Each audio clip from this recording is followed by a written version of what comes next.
Welcome to the Women's Digital Health Podcast, a podcast dedicated to learning more about new digital technologies in women's health. We discuss convenient and accessible solutions that support women with common health conditions. Join us as we explore innovations like mobile health applications, sensors, telehealth, and artificial intelligence, plus more. Learn from a board-certified anesthesiologist the best tips to filling some of your health experience gaps throughout life's journey.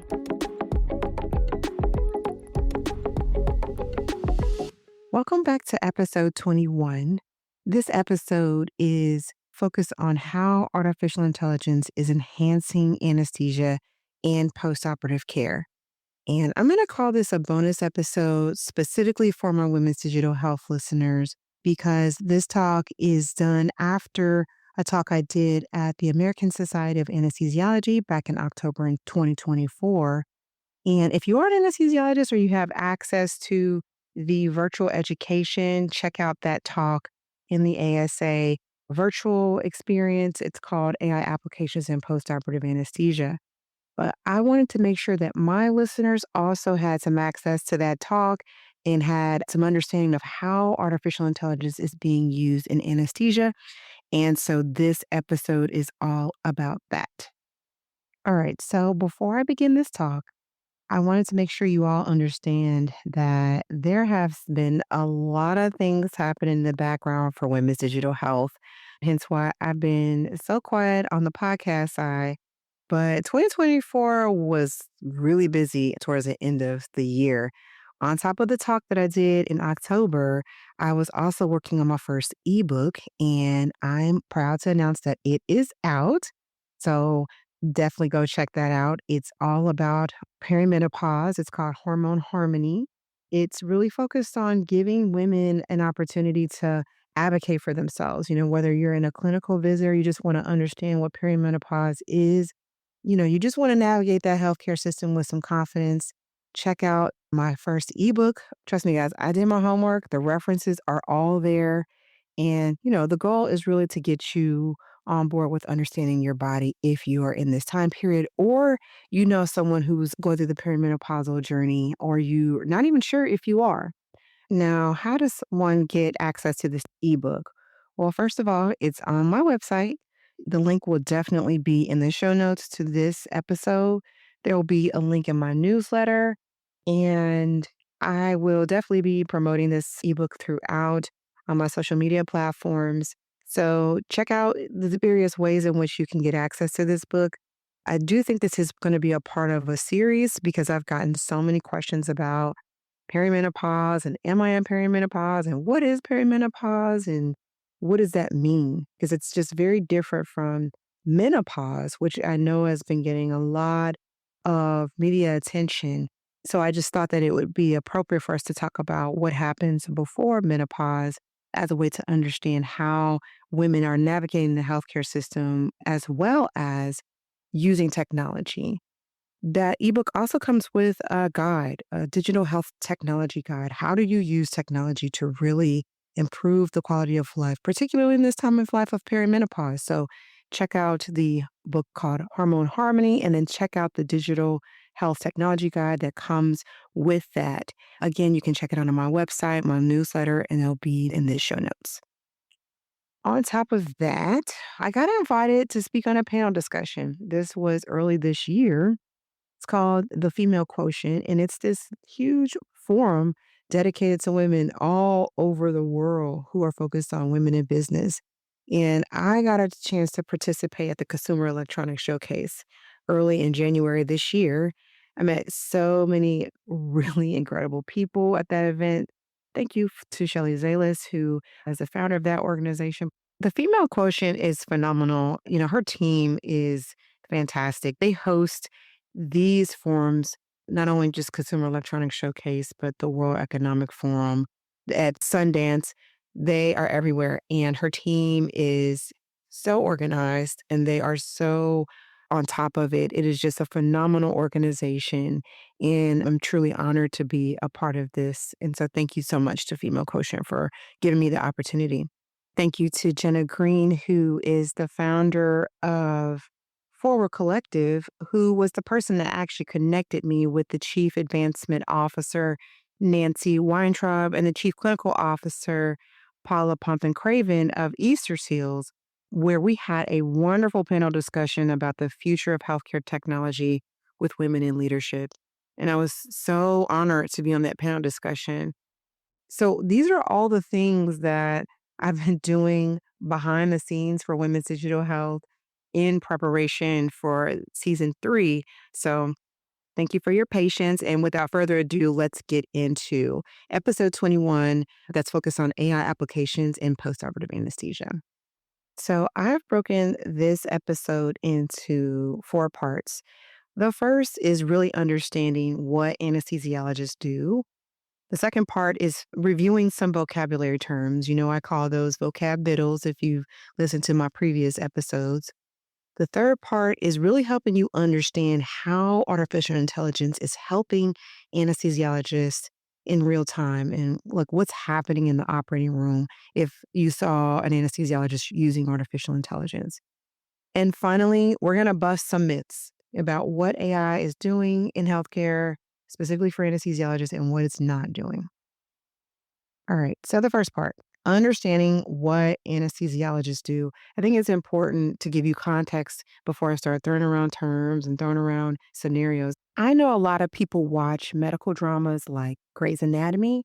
So I think most people understand that anesthesiologists are the ones to put you to sleep and wake you up. And while that's true, the reality is that I have a quiet ninja part of my job.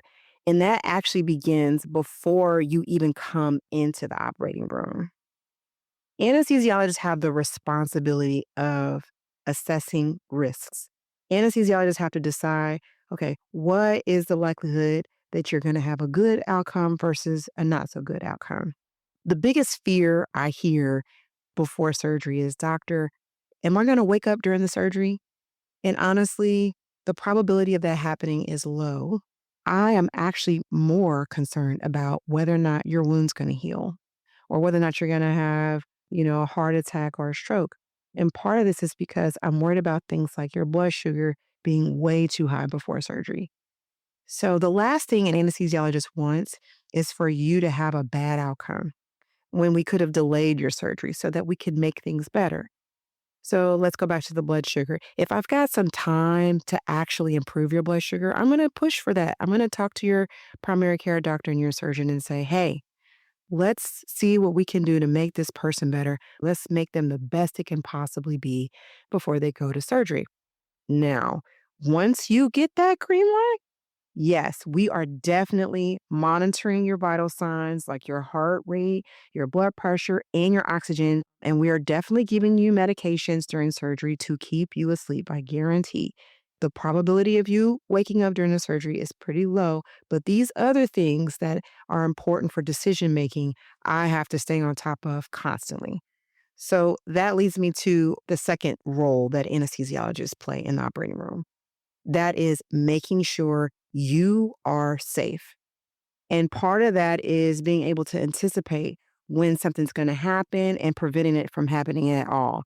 And so we'll discuss later how AI shows up in that, but I just wanted to make sure that you understand we are your safety check. We are the person that's thinking 3 and 4 steps ahead about what could go wrong and what could go right. Lastly, we are managing your pain and we're there when you're recovering. Part of our job is coming up with a plan for your pain prior to surgery, during surgery, and after surgery. Okay, so those are the roles of anesthesiology for the most part. Now, you may be wondering, okay, this is about AI. How does artificial intelligence really step in with anesthesiologists to help us do some of these jobs? How do they help us do our job even better? And so we're going to get to that. But before I discuss that, we've got to understand terms. So I'm going to call this part vocab biddles. You can definitely check out episode 7, episode 10, and episode 13, where I go a lot deeper into some of these terminologies. So the first term is predictive analytics. Predictive analytics is basically just saying, I'm going to use past data to make a prediction about the future. So let's use blood sugar as an example. It'd be great to know what your blood sugar was before you go to the operating room to help us predict the future of your blood sugars during and after surgery and how to manage it. It can help us choose the best medications before you even come to the hospital. And so that when you get to the hospital and you're going for surgery, we already have a plan in place to help you maintain your blood sugar if it's too low or get it down if it's too high. And certainly to help you get it stabilized so that you can recover, you can have the best wound healing and reduce your risk for other complications secondary to poor blood sugar control. Think of that like Google Maps. When you put in your current location and you're putting in the address of where you want to go, the Google Maps can actually predict the traffic even before you actually start on your journey. So knowing that traffic's going to be ahead might help you pick out which snacks you want to bring on your trip. And you might want to plan how soon you want to leave from your current location and get to your destination. So using predictive analytics can help you predict what things you might need in the future to have the best outcome. The second term is machine learning. This is a type of artificial intelligence that allows the computer to learn from data without being reprogrammed or recoded over and over again. Let's use blood pressure as an example. Machine learning could be used to help a doctor adjust or recommend new medications to raise or lower someone's blood pressure before surgery. Once the machine learns what the patient's data, vital signs, all the important labs and diagnostic material is before, machine learning can actually help support the doctor in suggesting managing their blood pressure medications by certain medications or giving them fluids, depending on the circumstances. So I think the best example here would be think about Spotify or Apple Podcasts, where you put in a song that you like, and based upon the songs that you like, they create an algorithm. And that algorithm learns what kind of songs you like, and it creates a playlist on its own. It no longer needs you to put in what you like. Over time, it improves your playlist and it adds other songs that maybe you hadn't even heard of, all based upon, certain information that you put in originally. So think of machine learning as once I get the information, you don't have to tell me again. I know what you like. The last term would be natural language processing. And simply put, natural language processing describes how computers can read or speak to humans and how humans can speak to the computer and the computer now understands what you're saying. The example here is the ability of a computer to take large amounts of spoken or written data that patients say about their healthcare experience. The machine then takes that information and organizes it much quicker than a human could do. So think like Siri or Alexa and their ability to understand voice commands and actually perform a task that you request. Let's say, you ask it to tell you what the weather is, it'll tell you what the weather is. Okay, so natural language processing is the bridge of communication between the computer and the human. Okay, so now that you have the terms, we can start to get into scenarios that would actually play out in the operating room using artificial intelligence. Hey, listeners, it's Dr. Brandy. Thanks for listening to this episode of Women's Digital Health. Subscribe to Women's Digital Health on your favorite podcast platform. If you want to know even more about how to use technology to improve your health, subscribe to our newsletter on womensdigitalhealth.com. Follow us on Instagram, Facebook, YouTube, and LinkedIn. Enjoy the rest of this episode.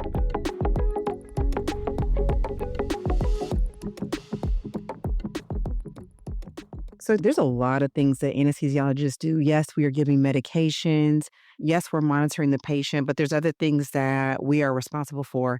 Think of us as the chief safety officer in the operating room. We are protecting the patient. I know you think we're over there just doing Sudoku and playing Candy Crush on our phones, but do not be fooled. We are watching everything. Who's coming in the room? Is there any way that we can best support the surgeon in performing this procedure? Making sure that the patient's in the ideal position and just anticipating certain things that could happen and change in the operating room. And there's a lot that goes into that. It would be great to have an assistant since most of the time anesthesiologists are doing a lot of these jobs, it would be great if we could have, sort of this smart anesthesiology assistant that could help us. And that's what we would call artificial intelligence. That's how artificial intelligence is showing up in the anesthesia world. How would that work? So, artificial intelligence can continuously track your vital signs and it can give some warnings. Let me give you an example. So, let's go back to that blood pressure example. Artificial intelligence can now predict that the blood pressure is dropping even before we see it on the screen. How does it do this? Well, remember, we're using predictive analytics to learn from our past what could likely happen in the future. And then we're using machine learning to say, hey, listen, I've seen this play out before. You don't have to tell me. I know what's going to happen next. Let me take this opportunity to warn you, doctor, that the blood pressure is going to drop based upon previous scenarios that I've been trained on. So now our smart anesthesiology assistants can help us buy time to draw up drugs and inform the surgeon and circulating nurse and other important people in the room about how we're going to handle this anticipated change in blood pressure. This is really important because if you can anticipate a drop in blood pressure sooner, this means fewer complications and better patient outcomes. So think about like a smart thermostat. Let's say if you have a smart thermostat in your room, the thermostat always knows you come home at 5 o'clock and it can start adjusting the temperature before you come home to make sure that the temperature is not too hot or not too cold. So that's kind of how artificial intelligence can assist and warn an anesthesiologist in the operating room. Another scenario that artificial intelligence can assist anesthesiologists with would be improving your experience with pain management in the hospital. Let's say you took the time to give feedback to the hospital about your experience. You really want people to read this and you really want to improve the experience that you've had in this hospital. Now imagine you are a hospital administration and you are getting feedback from your patients, but you have 15,000 of those surveys. You really want to improve the experience of all your patients, but you have 15,000 surveys to read through. That is the scenario that happened in Cleveland Clinic, and they used natural language process to categorize and organize the feedback from these patients so that they could make those changes as quickly as you can so that patients can actually see that you respond to these surveys. So think of Yelp reviews. As soon as a restaurant owner reads a Yelp review, good or bad, they are making changes because they want to improve their services so that they can keep their customers. Having a quicker way to get through reviews by organizing them using the advantages of natural language processing can help you focus on the bad ones so that you can make those improvements more quickly rather than reading through all of the reviews and then trying to figure out which one is the one I need to focus on to improve our customer service. Okay, so those are two examples of how artificial intelligence can assist anesthesiologists. But I'm definitely curious to know if you think AI could help you get better care or not. So join my WhatsApp chat. This episode is all about understanding what AI could do. But, raise your concerns about AI. What are your questions? What do you think? How do you think you would feel knowing that artificial intelligence is monitoring you, monitoring your vital signs? Do you trust AI? So check out the show notes. We will put the link to the WhatsApp chat. And I would love to just, get your feedback. So, the last part of this episode is all about myths. Now, I get a lot of questions from my patients about anesthesia.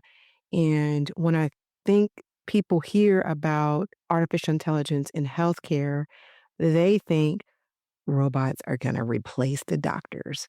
And that's not what's happening. Smart anesthesia assistant is really something called decision support. And decision support is a method in which machine learning helps and supports a doctor in making a decision at a critical point. And so that already exists.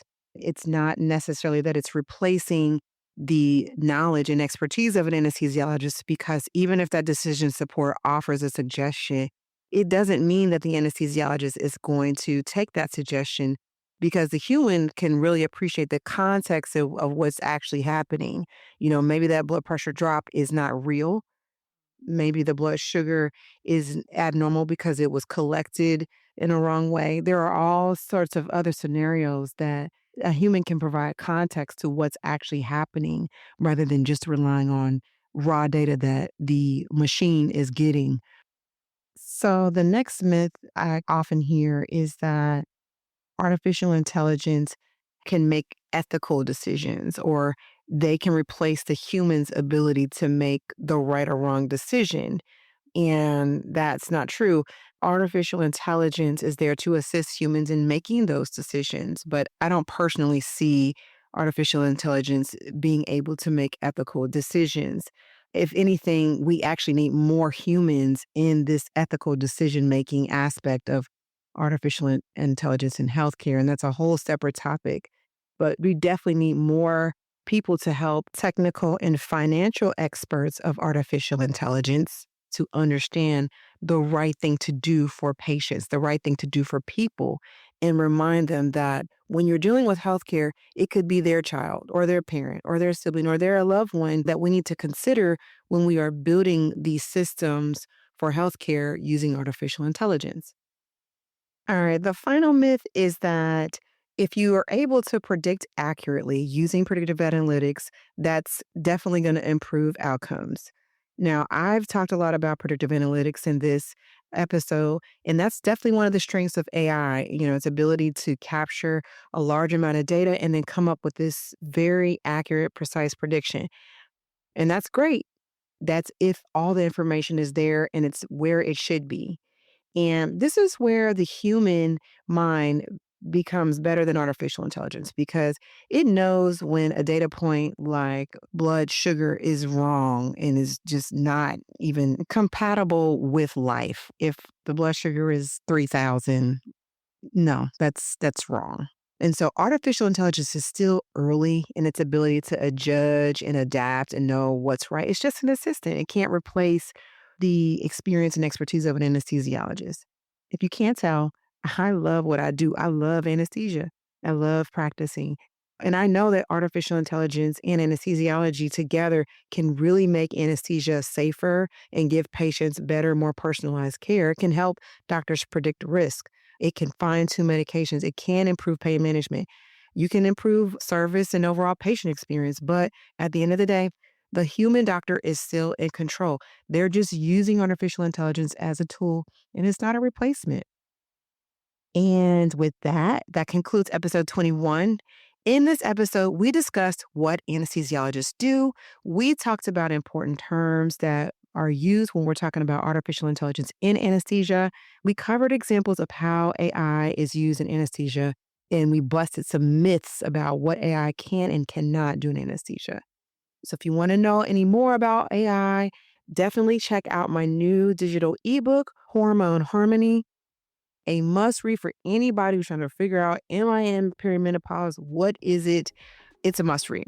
So until next time, stay empowered, stay informed, take charge of your health, and remember, you are more than enough, even more than that.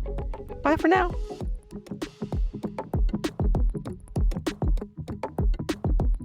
Although I'm a board-certified physician, I am not your physician. All content and information on this podcast is for informational and educational purposes only. It does not constitute medical advice, and it does not establish a doctor-patient relationship by listening to this podcast. Never disregard professional medical advice or delay in seeking it because of something you heard on this podcast. The personal views of our podcast guests on women's digital health are their own and do not replace medical professional advice.